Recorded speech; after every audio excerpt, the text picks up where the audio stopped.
But our gentlemen are here in the studios, and it's time for big issue. For the first time this year, I'm hanging out with Awal Mohammed, Head of Public Relations at the Youth Employment Agency. Hi, Awal. Hi. How are you? I'm fine, thank you. Good morning. I'm fine. Happy New Year. Many more happy returns. How's your year going so far? It's been very, very well because I was in the north for the entire of last week. Oh, I see. Yes. Did you go and visit Chef Fila? No, I didn't go there. You couldn't go? Yes. Okay. I didn't go there. Okay. All right. Well, welcome I was back. in Tamale while she was doing it. But you couldn't I go? didn't go because there. I'm told the whole of Tamale sort of came out to the Modern City Hotel. I even slept just close to Modern City. There's a hotel there. That's where I slept. But you should have gone to spray her. You should have gone to spray her some cash. I had some really some things that I have written, and I have some issues with the name of the award, Guinness Book of Records. As a publicist, I believe that the moment you hear Guinness, it really comes with the liquor Guinness and so on. So as a publicist, I felt that the more we tweet, the more we write about the Guinness, the more it gets some brand value or something. Yeah. So Interesting. I love every kind of competition, but unfortunately, when it clashes with my religion, I understand. Well said. Also joining us in the studios this morning is Uncle Bernard Mona, former chairman of the People's National Convention. Hi, Uncle. Hi. How are you? It still feels like it's 2023. Does it? Yeah. It doesn't feel like a new year to you? No, things are still tough. One was hoping that things would be better. It is now that the IMF will not go today, will not go tomorrow. They believe that they are going to get some 600 million to bring some relief, which relief, in my opinion, will even be transient. And so it still feels like 2023 for me. But importantly, I was home for the entire period of the Yuletide. So you got some good rest. 26, I was out of Accra. 27th, I was in Bumprugu to join them in their festival. 28th, I was in... What's the name of the festival? It's jaw breaking, but I hope you can take it. Jaw breaking. Tin Tam Di Nam Lip. Tin Tam Di Nam Lip. Take your time. Tin Tam Di Nam Lip. Tin Tam Ding Nam Lip. To mean, let's come together and eat together. In which language? In Moa. Well, it sounds like there'll be a lot of food, so I'm all in. Yeah, it's so let's come together and eat together. That's Moa. That's Bimoba, as you want to. Then, of course, I was in Boku for the Samampede Festival, and I was disappointed at the manner in which young people can no longer ride motorbikes within Boku town. So assuming that you are coming from Adenta and TV3 is your destination, you would have to park your motorbike around the race junction and walk the rest of it. Yeah. So assuming you are coming to buy a bag of maize for the family, and your motorbike will be the only transport available. It's the main form of transportation. Yes. So I thought that we should review some of the security things that we have put there. But beyond that, I also was in Sankana, and I was on the farm where we ate fufu. I did horse riding. So that has eased the pressure. Otherwise, economic-wise, 2023 still feels like it's... Well, in January, everybody struggles in January. In January, we all complain about... Oh, so you are also even in January, I'm part of the 75 days of January. Apart from Awal who said that everything is cool. Did you say that?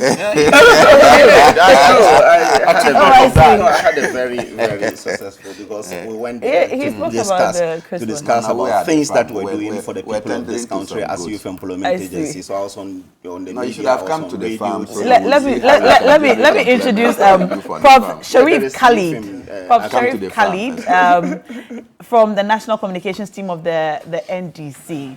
Good morning, Prof. You're welcome. And how are you doing?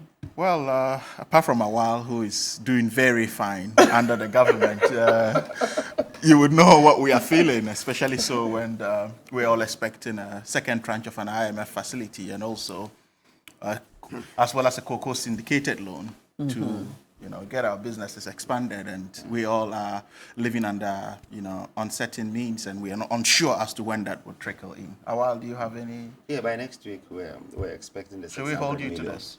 Yes, but that's what, by tomorrow there will be a meeting. Should we hold you to this? After the meeting. This Okay, is something we will discuss. Okay. So it's part of the topics. Okay, let's get into our topics. Let's get into our topics for the morning. So this morning, we're going to try to talk about two topics. Our first topic is on labor. So the TUC has rejected the appeal or plea from ex-President Mahama not to make demands too early if he becomes president and is sworn in 2025. If you've been following the story since it broke, a lot of leaders of various labor groups have been speaking on this. If you're just hearing about it for the first time, I'd like you to just take a moment to watch this video of ex-President Mahama speaking about the situation, asking for the TUC to take it easy, give them some time, some honeymoon phase, so to speak. If they are sworn into office in 2025, he says they'll open up the books and show Ghanaians everything, and they'll need some time. Let's take a look. And I'll plead with the teachers' unions, NAT and NAGRAT and UTAG and TEU and all of them. I know all of you are clamoring for allowances, increase in your allowances and so on and so forth. Let me caution you that in 2025, inshallah, after we take over, we will show you the books and the finances of this country. And you realize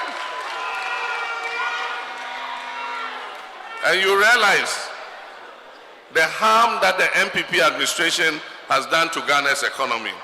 This country is broke. And so we would beg you that when we come into office, give us a bit of a honeymoon. Let's put things in place so that we can bring the economy back on its feet. All right, so that's ex-President Mahama asking for a bit of time. If they are sworn into office in 2025, for them to put things in place before the members of the Trade Unions Congress can make some demands. Well, the leadership of the Trade Unions Congress have been talking, and they have said that Ghanaian workers will continue to put pressure on the government and continue to make demands of the government, regardless of this appeal from ex-President Mahama. They say that politicians have contributed to the collapse of the economy, and so such demands will not be tolerated. Let's take a look at this video. The Deputy General Secretary of the TUC, Mr. Joshua Ansah, spoke. If you know the country is broke, why do you go for something that is broke? So you have to brace yourself fully to ensure that you take that broken country from wherever it is and ensure that you can do it. That's why you are calling people to vote for you to become a president. So we want to encourage him, if only he wants to become the president of this very country. He should be fully prepared. He should read our manifesto, dito. He should know what workers of this very country want. Then, you find it, you have it very easy and very collaborative. All right, that's the Deputy General Secretary of the TUC there speaking. And finally, before we begin our conversation, I'd like us to look at a post made by Professor Ransford Jampo.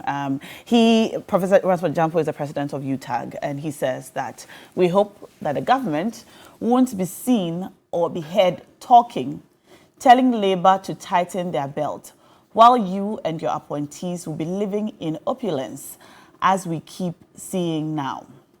So what is going to be the size of the government? Are they going to be selling vehicles that may be bequeathed to them by the current administration? If some of these things are done, we will not get the support from Labour, all right? If some of these things are done, we will not get the support from Labour. All right, there's also a post by Franklin Kujo, I think before the statement was made. Let's take a look at that. He was talking about taxation and the economy. So Franklin Kujo says that, I think it's important to be very careful how we want to deal with this economy. I pity the next president of the country, because what it means is that you are going to deal with this nonsense of taxes. All right, so just to give you a bit of background about what the ex-president John Dramani Mahama said, his appeal to the TUC, the reaction by leadership of the TUC, and what other Ghanaians have been saying about this. So, gentlemen, I think I'll start with you a while. Explain. Okay, thank you so much for the opportunity. I think I can only say that the former President Mahama is confused and do not know what really Ghanaians want after his public service from 1996 as an MP, minister, deputy minister, vice president, and president. He still is at loss what Ghanaians really need. You remember he mentioned that when it's about elections, this is a video, a widely speculated video that circulated video that he has really been saying it. So he started by saying he will give Nkukon Kitten. You remember there is a video to that this is a promise that when he comes, he will give people some chicken to really be able to day-old chickens. Day-old chickens and so on. Then we had to remind him that SADA was under his office when he was vice president, and it was an abortive kind of program, especially with the rearing of guinea fowl. So he had to abandon that. He later came to say that he will abolish teacher licential exams. The teachers came out to say, no, you don't know what we want. We want to be professionals, and every professional is licensed, so we do not need that. That was what the teachers told him. Then he went ahead to say he will abolish ex gratia. Martin Kpebu, who is one of the supporters of the NDC, who does a lot of work for the NDC, told him that, well, if we will take you serious, the ones that you took just recently, return it. He said the lawyer is silly. That was the word he used. Now, he came with an abortive 24-hour, which they couldn't explain. There is no communicator in NDC who is able to explain the 24-hour economy. Now, he's telling Labour, when World Bank is saying that the economy has turned corner, World Bank country director is saying that the IMF. Yes, the World Bank country director mentioned it, that the economy has turned corner. When government is able to sustain 23%, scaling up to 25% wage increase this year, when government was able to do 30% last year, highest in about 3-4 decades in this country, it tells you that the economy is really turning the corner.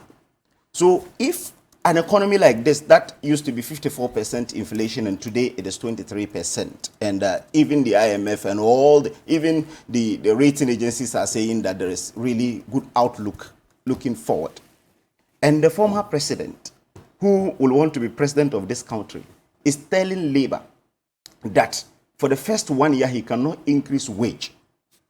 That is the reason we're saying that continuity in government is better, because we started from somewhere. You remember in 2020 it was around 4% that we were able to do, because the economy was closed down.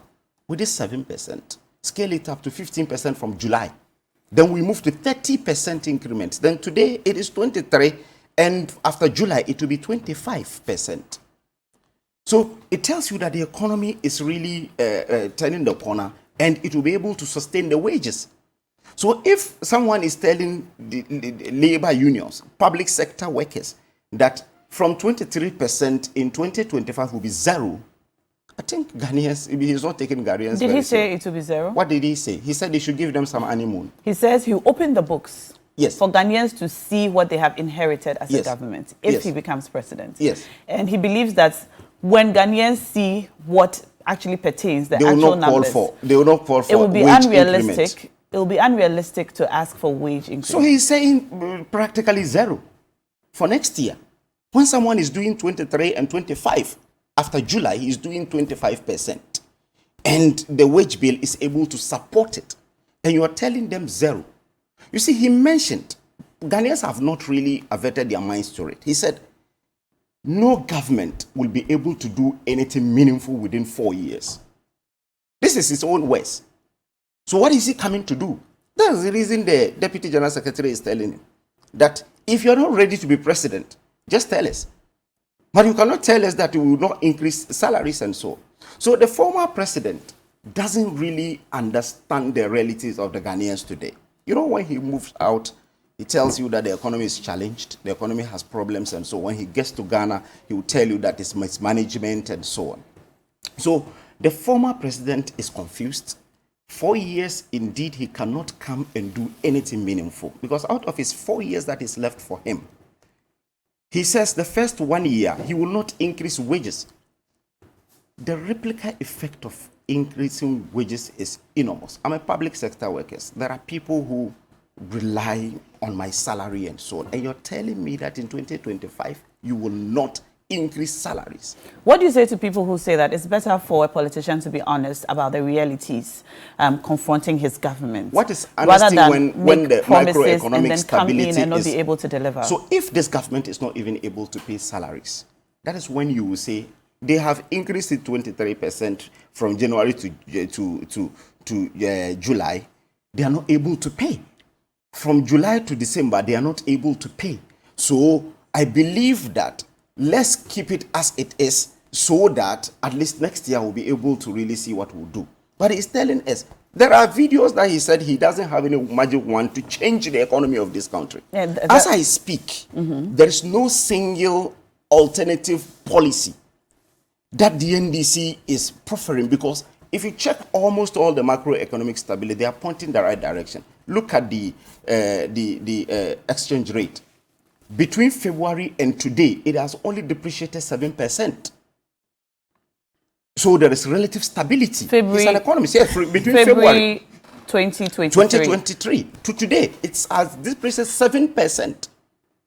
Yes. Is that correct? That's a fact. He's an economist. Okay. You understand? No, Bank of Ghana, check 7%. You understand? And when you check inflation, last year, around this time, it was around 53%. In December last year, it was 54.1%. Today, it is 23%.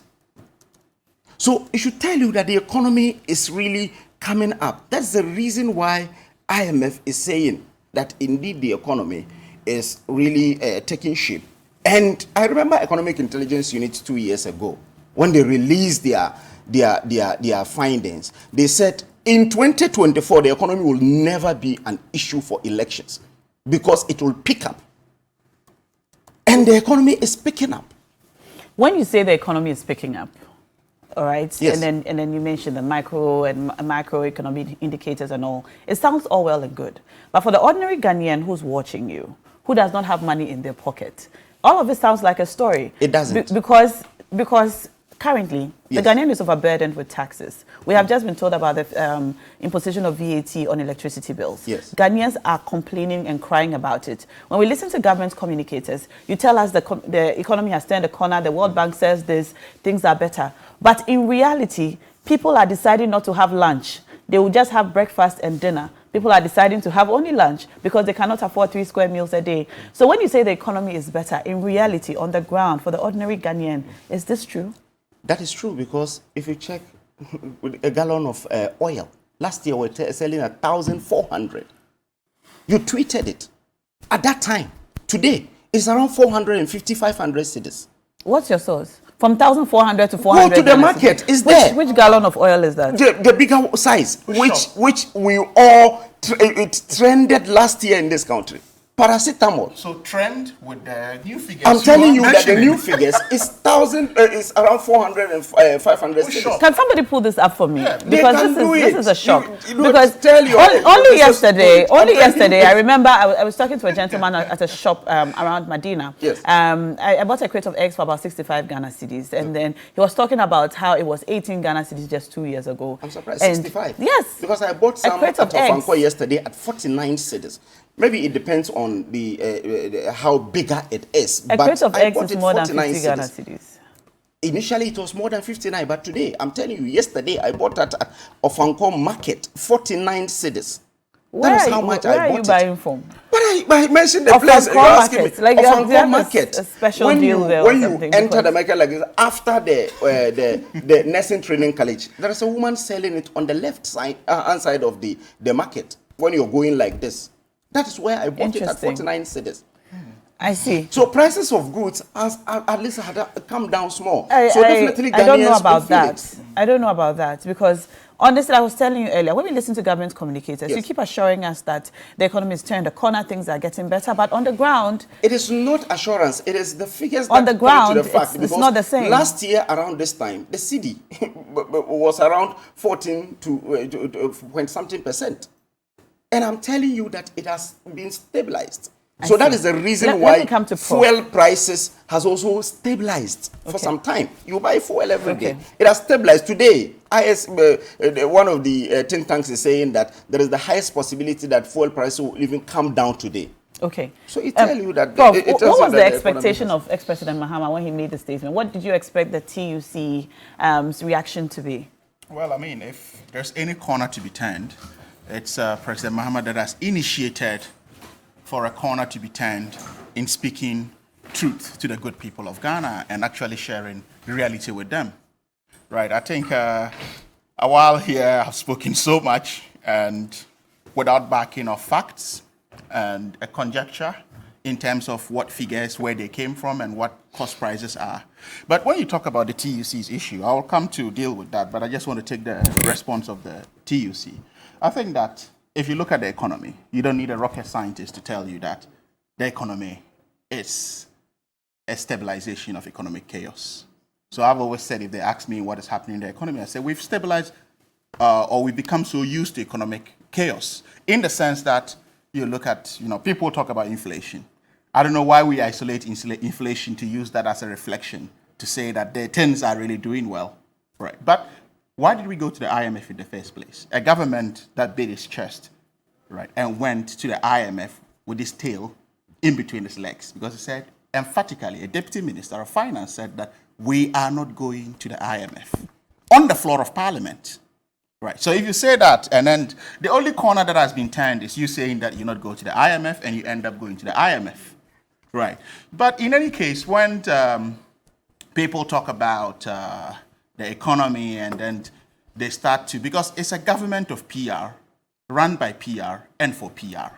So you would see the word, turning a corner in whatever statement they make. But I said the finance minister himself missed his own Wall Street balance because we're in an overheated economy. And when you're in an overheated economy, it ought to cool off before you can turn a corner. What is an overheated economy? Well, an overheated economy where you have all indicators going south, as we had. Inflation skyrocketing, interest rates so high, which is, look at the cost of borrowing at the banks. Which businesses can go in there to do businesses today as we speak, in terms of cost of borrowing, interest rates, and the likes of that. What is the reflection of the very figure they are touting around?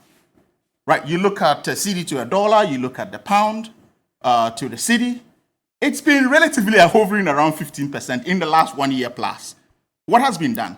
So if there are any even indications of a slight change, it's thanks to the IMF because they were helpless. They couldn't do anything domestically to change the economy or the face of the economy. So if President Mahama comes out to say, in all honesty, this is where the economy is, and he didn't say this in a vacuum. He said, we are going to show you the books, and the books would speak for themselves, and that would be evidence that the economy is not doing well. He's only calling for a honeymoon. And what is a honeymoon? A respite period. So what gives moral justification for a government that has been deferring on its repayment on external debtors and internal debtors, asking for respite through a DDEP, a haircut, to sit in a studio to say that a honeymoon period for non-labor agitations is problematic? Where's the moral ground? Well, the TUC is saying they will not accept it. Yeah, I'm speaking. Well, I'll come to that, but I'm speaking. Okay. I'm responding to Awal's. You've begged. As we speak today, you've been on the international market, right? You went to negotiate with your external debtors through a G20 framework for debt restructuring. And you are here talking about or speaking against respite for a period because all President Mahama is asking is that, look, it's not looking rosy. Let me not make empty promises and come and will be unable to deliver. How since independence, which politician has been dishonest before the good people of Ghana? So it was a question of honesty. It was a question of honesty and reality. And as you all know, this reflects the reality on the ground as far as the economy is concerned. So if he speaks that truth, the response for I think the TUC's boss himself or the general secretary missed the point because probably he was more political in responding to it rather than, because he said, give me respite. He didn't say, I'm not going to do anything about your demands. Right. And Prof. Jampo made a very, interesting perspective. He said, we don't want to see opulence in your government, as we've seen here. We've seen so much opulence to the extent that a very malnourished ministry, such as the sanitation minister, is stashing troves of cash at home. Right? We've seen opulence in this government to such an extent that a minister on foreign soil in Dubai, a minister of the economy, a minister of state at the finance ministry, taking a bribe and had to resign and pave way. Have we not seen all of that in this government? So what are we talking about? So the opulence is what Jampo is preaching against, that if you're not going to be opulent, right, within that contextual framework, then we may give you that respite. And I think that Jampo really understands where President Mahama is coming from. Are you answering Jampo's question to say that when you come in, you're not going to be inheriting, for example, the cars and this opulence that's... President Mahama, I know, wouldn't do that. Are you going to sell all of that? And, no, and I said that President back? Mahama, I know, has already begun to tell you that give us respite. We're not going to overpromise. Right? And it's a reflection of, as you would know in business, under-promising and over-delivering. Well, what do you say to people who say that we vote a government into power to come and solve problems, not to come and complain about the problems of Well, you're not complaining. Government. That's what I'm saying. We are trying to solve the problem. And trying to solve the problem, if you need respite, you be honest and call for it. We're not behaving like the MPP who needed to go to the IMF and said they will not go to the IMF. Are you saying you will not go to the IMF? We wouldn't say that because we are inheriting a government who are masking the busk, who are, not being transparent with a lot that is happening. So how do we know until we take over and within the transitional period, then you begin to have reality on the ground as to what is happening. But if you don't know, yes. Then but what we know, we put out there. Too early to start making such statements. No, things we know. Making such appeals. Things we know, we're sharing with you as a good people of Ghana. And that's what President Mahama just said. You look at, if you're talking about wage bill, right, if you increase at the rate of inflation, at the rate of interest rates, right, what significant impact has an increase in wage bill got to do? Or meaningful impact in turning the lives of people? It don't grow the economy. And I'm not speaking in a vacuum like Awal just did, because if you look at the response, right, I contextualize it within the 2024 budget, which I deemed as a response to an IMF program. So within that, where are the growth poles, right? Except saying that you're going to do X, Y, Z, which are all a response. We're speaking today, what's happening with electricity tariffs? VAT has been slapped on it. Is that the right time to do that? Right? What happened to the energy sector levy, which is meant to help debt sustainability, which was introduced by the NDC government? So you bypass that and slap 15% on electricity tariffs when we are enjoying a near monopoly or an oligopoly where we have NEDCO and ECG supplying. So where is the competition to take care of yourself to neutralize whatever taxes you are slapping on it? Well, the implementation of the 15% VAT was an implementation of a policy which was introduced by the NDC. How do you justify that? The NDC introduced the VAT on electricity in 2013. The NPP implemented it in 2024. No, but so it's not an introduction, it's an implementation. No, but if the NDC introduces it and you meet an economy that is struggling, that's overheated, you think it's prudent. Granted that the NDC even did. You think it's prudent and now is the time to do that. Are you happy with that increase or implementation? No, I'm not. Yeah, so you shouldn't be concerned about who implements whatsoever, who initiates it. I have to draw your attention. I have to draw your attention because you mentioned an introduction of VAT, but I'm telling you that it wasn't introduced by the NPP. What I'm saying is granted that it has been justified that the NDC even did introduce it. And you look at the timing and what we're experiencing now, is that the right time to implement it? There are a lot of policies the NDC initiated and it's not earning credit for. Why are they not talking about that? So for me, I think that the TUC should understand where President Mahama is coming from. Yes, we're not saying that we are inheriting an anticipated broken economy. We are inheriting an experience that we all feel in our pockets. Today, when you even owe someone, you do business with people, they are unable to even pay with cash. They'll say, oh, let me give you a piece of land. Right? Let me give you a car. I have my old car. I can't pay you. So if you are having these kind of barter transactions within an economy, how will the economy grow? If you take that piece of land and you can't develop it, what kind of investments is going to go into it? So let's view this from an honest lens. And this is the first time in the history of Ghana that you have a politician before labor unions. And if you see, President Mahama has been very sensitive to the labor unions in the engagement of the 24-hour economy as a flagship policy and all of that. But who has told a while that the that NDC communicators are struggling to communicate 24-hour economy, right? Your what do you call it? Your flag bearer responded to it by saying that he is bringing a blue ocean economy when you can't even dredge the Odona River, and going about cutting tips for astroturfs. But I am saying that this election is going to be zeroed in on two key prongs. Which are? One of credibility crisis on the part of Dr. Mahamudu Bawumia. Credibility crisis. Yes, and one of vindication on the part of John Dramani Mahama. I see. Let me come to you, Bernard Mona. That was an interesting point. Yeah. Bernard Mona, what do you make of all of this? Are you on the side of the fact that this was just ex-President Mahama being honest with the reality on the ground and not over-promising? Or do you think that for those who think, well, if we vote you into power, you should come in to solve our problems and not come and complain and ask for respite? Well, greetings to you and then my colleague panelists. And I wish them the very best of 2024. Thank you. Martin Kpebu is a very good friend. Okay. And I'm unaware that he is a member of the National Democratic Congress. And so for a while, to be disturbed by the pronouncement of Martin Kpebu and therefore consign him to a political party is not right. Persons are allowed to speak their minds in this country on any subject. I said he does a lot of work for the NDC. It is not for you. It is not for you to come and associate him. If he wanted to be a member of the NDC, he will be able to do so. Would you be courteous to allow me to speak? You are misconstruing. Will you be courteous to allow me to speak? Or I wasn't in the studio when you were talking. Yeah, I'm saying that don't misconstrue my I was in the studio when you were talking. I simply took note. I simply took note of your comments, and I'm responding to it when it is my turn to speak. Okay. Be decorous. So clearly, Martin Kpebu, if he wanted to be a member of the National Democratic Congress or the People's National Convention or even the New Patriotic Party, he would have openly said so. So don't do this that you have been doing all the time, that when people speak their minds, you then want to associate them. It's not criminal even to want to be a member of the National Democratic Congress. If it was criminal, laws will not permit their existence. So stop these things that you people do.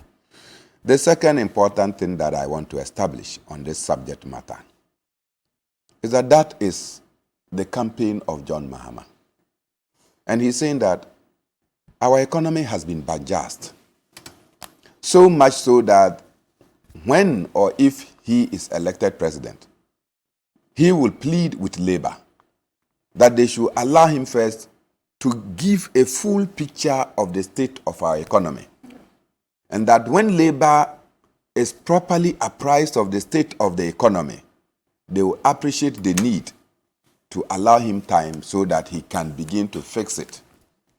Because if we are in the mess, we are in the mess together. Mm-hmm. And if we are in glory, we are in the glory together. So when we are in the mess, let us give ourselves time so that we'll be able to sanitize it and move forward. This is what he's saying.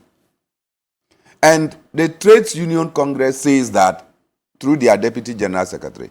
That's why, if you are not ready, don't assume or don't want to contest for power.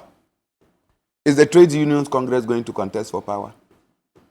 Because they have been complaining about the loss of jobs occasioned by the actions and policies of this government.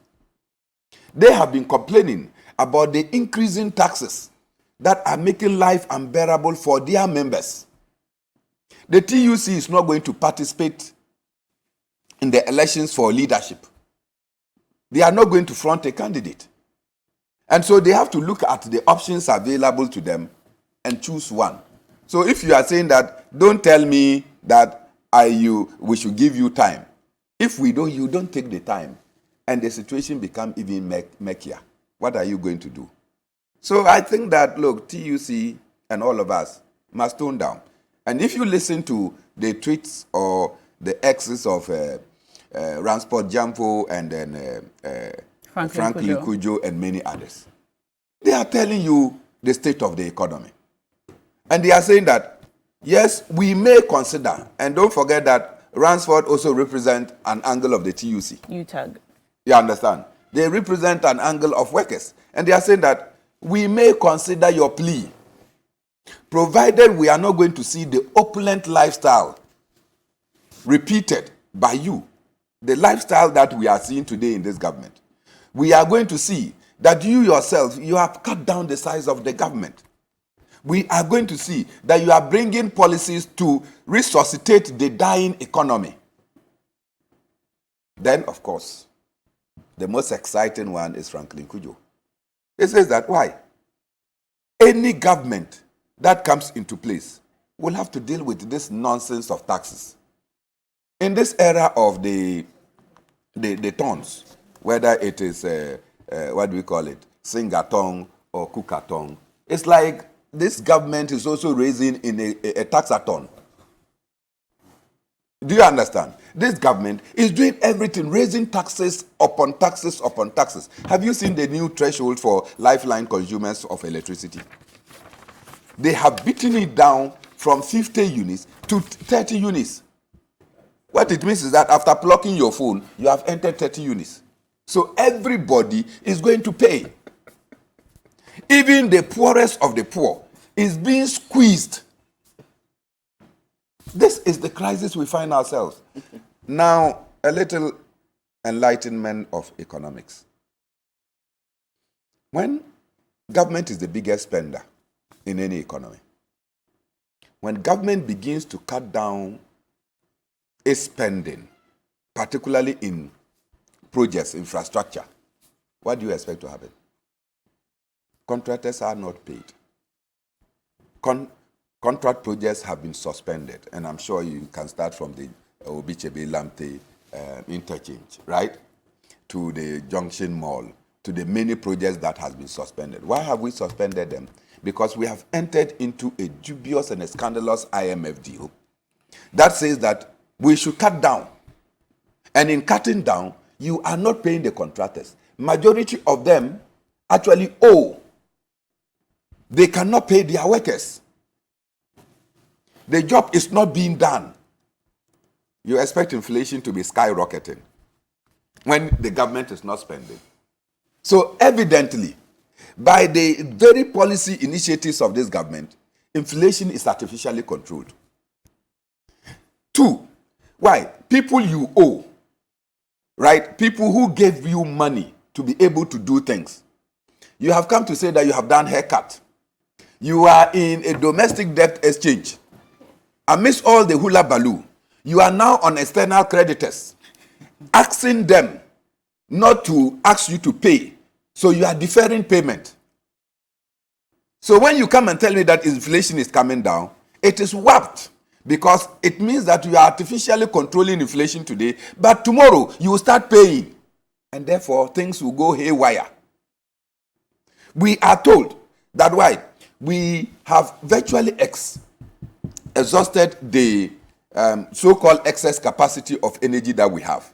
That getting to the close of 2024, if we don't add more generation into our energy capacity, we'll be running into crisis.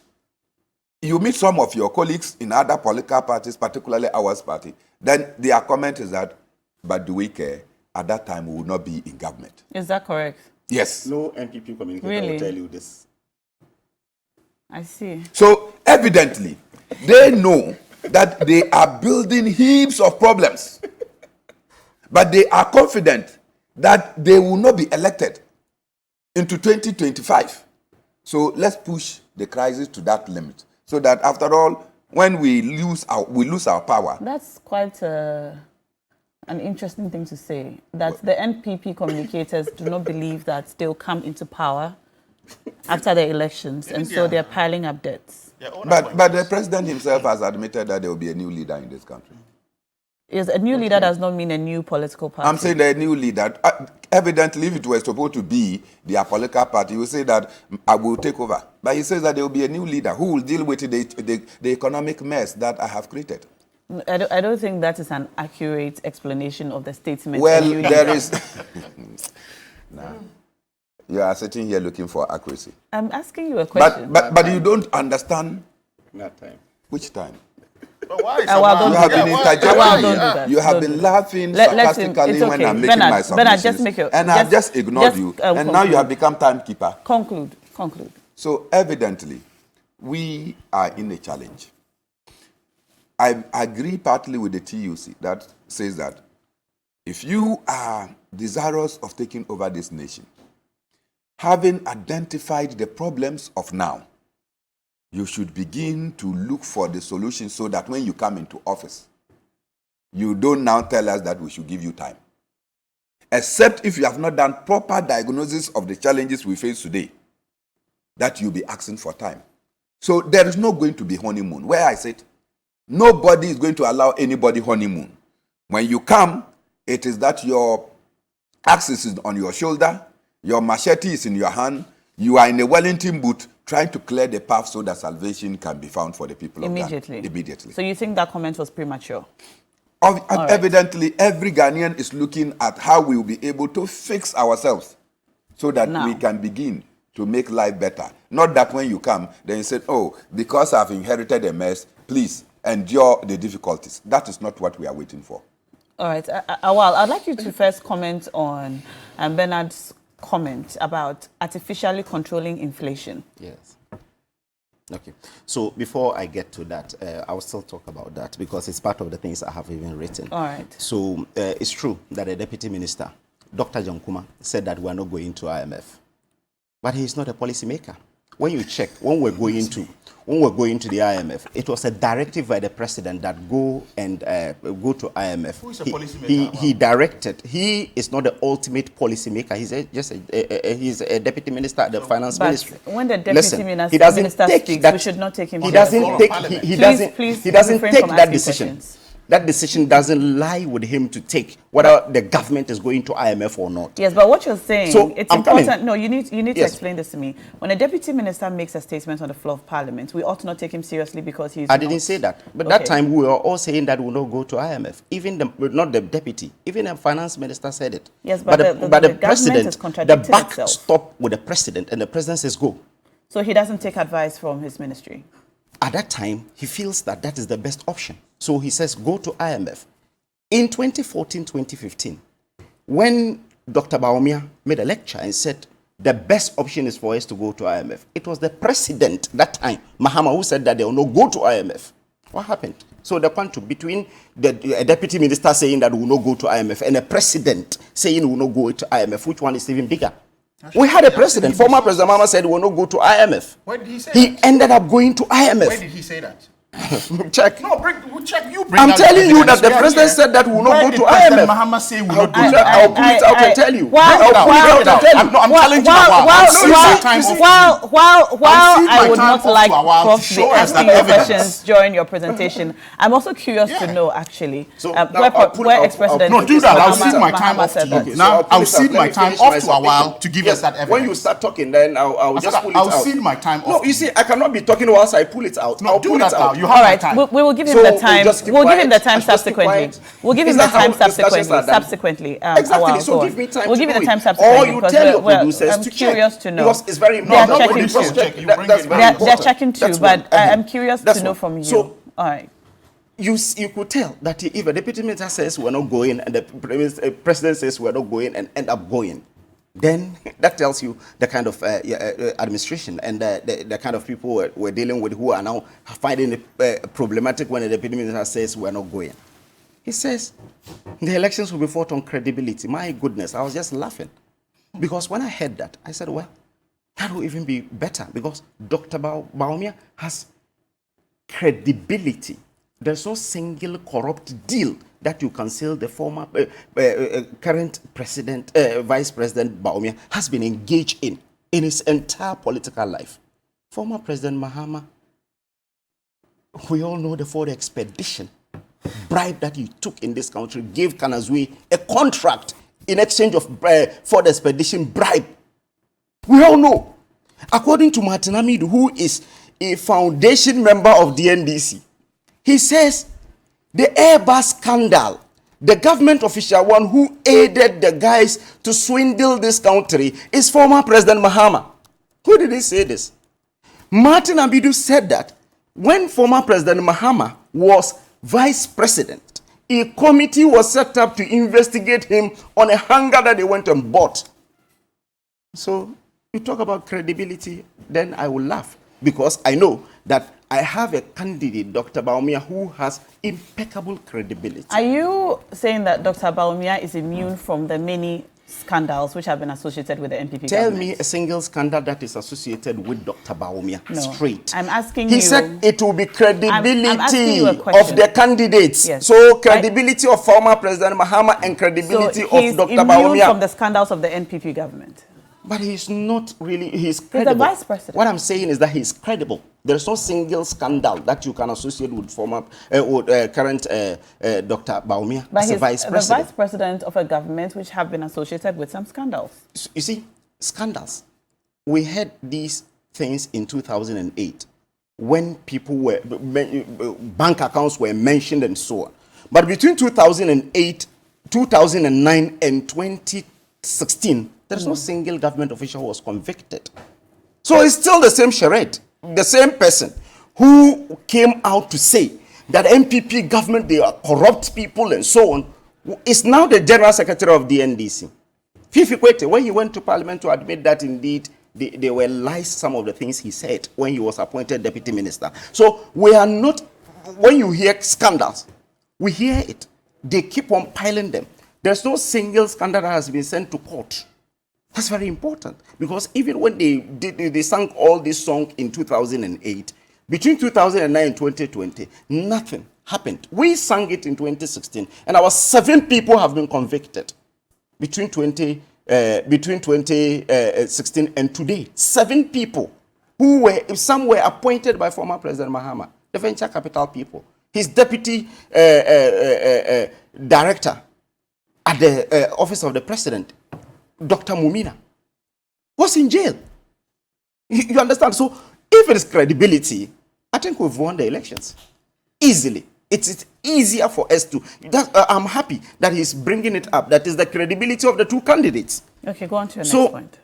He said there is ESLA, but we're still imposed. How much debt did you really leave? You left 2.4 billion debt in the energy sector alone, and you introduced a tax. And you think that the tax is enough? And the tax was not defraying it.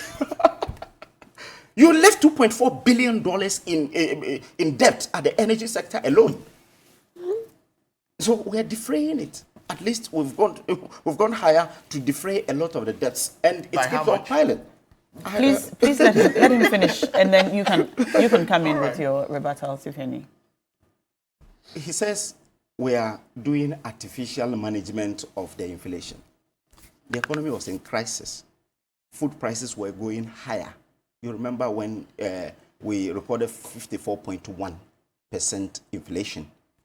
The headline, the biggest were food inflation and petroleum prices. You remember when it was 54%? 51 or 54? 54. In December 2022, it was 54.1%. At that time, food inflation was higher. So economy in crisis, what do? You have to mitigate it. And in mitigating it, we are where we are today. We introduced the gold for oil. And that stabilized the oil prices. What? It stabilized. It helped in stabilizing. Again, stability in the currency also helped, because at least they import with the dollar. And there is relative stability, so it helped in lorry fares. You could check from February to today. At least it has not moved up. It is relatively stable, because you even buy fuel. And today, as I said, it's expected to even come down. So definitely. Well, when you say some of these things, I don't know. You've been buying fuel for over 3 months or 4 months at the same price. But you know, realistically, we cannot say that the cost of living for Ghanaians has come down. We cannot say that. Did I say that it has come down? I said at least it is better than even when it was in 2023. Yes. That was last year, a month ago. Yes. In 2023, early part of 2023, we were in crisis. In January last year like this, we're in crisis. So today, at least we're turning the corner and things are better. It says suspended projects. That is true. But when you check the IMF program, what the tranche we are expected to receive from IMF this time around is not coming to be balance of payment support. It will come to support the budget. So definitely there will be payments that will be done from the 600 million. And again, we expect 550 million from World Bank after this unlocking. So around 1 billion, 1 point something billion will come in to pay the contractors and so on. So yes, it's true that there are suspended projects. But within this period, when the IMF come in with the 600 million, it will not be the balance of payment support, but it will be a budgetary support to support the economy, so that at least the economy will, the contractors and others will continue their work. So it is something that has been taken care of. Get him water. Get him water. All right. Wow. I believe you are landing. Yes. So I believe that this economy is turning the corner with all the economic fundamentals and even the reality on the grounds, because those who were paying higher, I remember in January last year. Please conclude. In January last year, when you're going to Kumasi, you pay 120, 140. Today, the highest is 100 cedis. I see. To Kumasi. Prof. Yeah. See, you have a lot to say. So much to say. All right. But I think that this is a very serious platform. When Awal makes wild allegations from conjecture, we ought to challenge him to produce evidence of these things. Now that you're speaking, I believe you can pull up you can get it, pull it up. So but in any case, if we are talking about Airbus scandal, they have all the state machinery. If you are chasing Oliver over an alleged treasonable act based on a mere Facebook post and has the government, put together or marshaled all of government machinery to go after him even on weekends when he's sleeping, why won't you put the same effort and go after President John Dramani Mahama if you think you have any evidence as far as Airbus is concerned? So to sit here in the studio and make wild conjecture and try to paint a picture as though. But in any case, we have Martin Amidu, who was the first special prosecutor, who came out to say President Nana Akufo-Addo was a mother serpent of corruption. So if we are to point fingers, what are you going to talk about? When I say the credibility of Dr. Mahmoud Bawumia, I'm referring to his opposition lectures from the Central University College as a distinguished lecturer or professor when he visited and pontificated things that he cannot implement today in his government. Where's the credibility? The questions he posed to the late Mr. Atta, may the good Lord be pleased with him. Can he answer those questions himself today? Where is the credibility? Which academic sets the questions without solutions to them? So where are the solutions to his past questions? And we're talking about credibility crisis? Did the Shrad report not clear President John Dramani Mahama of the Ford expedition scandal? In any case, anyone in the right frame of mind, and you look at it from a corrupt lens, look at the value, the street value of the Ford expedition. Would you deem that corruption? A vehicle that was put on the security pool of the Flagstaff House, which possibly, if it's still running, if they haven't broken it down or misused it, will still be on the presidential fleet. Where is the corruption in this? If you have a scintilla of evidence of corruption, will this government sit on the fence and not go after President John Dramani Mahama? What are we talking about? Only recently, Kisi Ajabin, the special prosecutor, went before a podium in near tears. In other jurisdictions, when people are clad with powers to be special prosecutors, they have so much power that when they mount podiums, they drop indictments. They don't cry. It is an evidence, a clear evidence to the fact that everywhere it's choked in this country. But in case of Cecilia Dapa, what are we even talking about? His brother is sending money from heaven and we laugh over it. This is the kind of joke this government has reduced this country to. In any case. From which heaven? from the grave or heaven? That's if he makes it to heaven. I don't know. I don't want to dwell in the theological realm since I don't have expertise within that. Please make a point. So I'm quoting the evidence they proffer. And if you look at all of these things and what is happening within our landscape, it's worrying for a while to sit here. I mean, if he wants, I'll cede my time off to him to prove the evidence. He's still on his phone press. I mean, why could you not pull such evidence? We haven't asked him to speak yet. But if he has evidence, so I can pause to allow him to share the evidence to the good people of Ghana because he has nothing to share. Make your point. Right? And while it's about time you refrain from coming to the studio with conjecture because the good people of Ghana, he's still the PRO of the National Youth Employment. But you tell me which of the things that are in 2019. I've challenged you, but I've challenged which ones are conjecture? He asked you when ex-President Mahama stated that we will not go to the IMF. That was his question to you. Yeah. But please make a point. And then Bernard in 2019, 2020, and 2021, there was no increment, even in salaries. So if we're speeding into which year? In 2019, was there increment in salaries? Yes, there was 18% increment. No, I'm coming. I'll just give you the figure. There was an increment, yes. So, look, as we speak now. Yes, 2019 there was 10% increment. 2019 there was 10% increment. 2020? 10%. 2021? 4%. And 2022? 7%.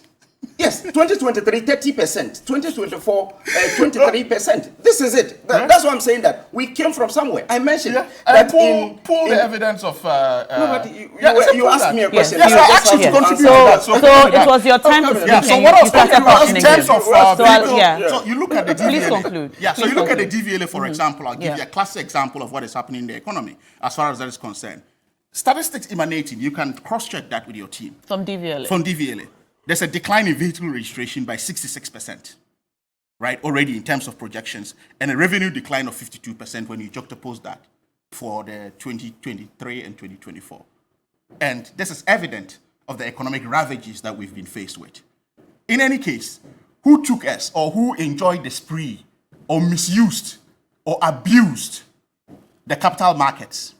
They were there on the bond market for 7 years, right, celebrating with kenke and fish at the finance ministry for going to the bond market.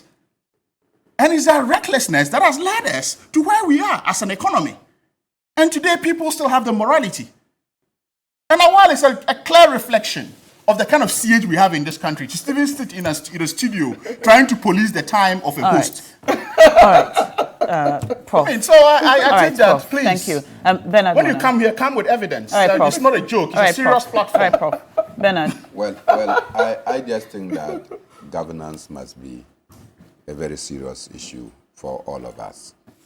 And I think that policy options are necessary to inform the kind of choices that citizens of this country ought to make leading to electing our leaders. John Mahama has indicated his position. He has attributed... Yes, he has attributed that this economy is in a mess. President Akufo-Addo has admitted same. Many people who are living the harsh economy will tell you that things aren't easy.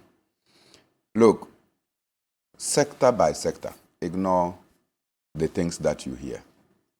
Are you aware that to become a teacher, to get yourself, even when you have been appointed and you have your appointment letter, to get your salary paid, you have to pay money? No. Why are you pretending about this? You don't know that bribery is like that song sent to no Ajibebia. You asked a specific question. You asked if I know. You know. That you have to pay before you get an appointment as a teacher. No, you get the appointment, even when you have gotten the appointment. To get yourself to be put into the Controller and Accountant General's payroll, people pay. Okay. You are aware that people pay all manner of monies in order to be recruited into the security agencies, even the army, where integrity is their hallmark. People pay to get into the army. Out of, desperation, people pay 30,000, 20,000, limited 10,000 in order to secure opportunity to go into a job.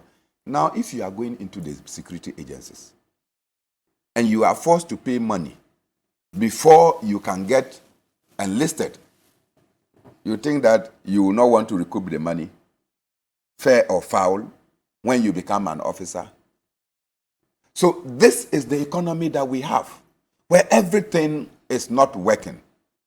This is the economy that we have, that when you have a policy like planting for food and jobs, where the items or the produce to be produced does not include plantain, your minister will come and go and bring plantain from Western North and come and put at ministry.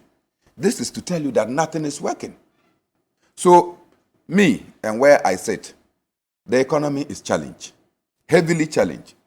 It is for those of us who are seeking to take over from the MPP to identify the problem deeply, propound a solution that we will deal with immediately upon assumption of office, and not to be asking the people of Ghana to give us a break period that we will then have to deal with the problems before we start finding solution to it. And that is why I agree with the TUC that, look, John Mahama, today, start thinking about how to fix the dreaded problems that we are facing today.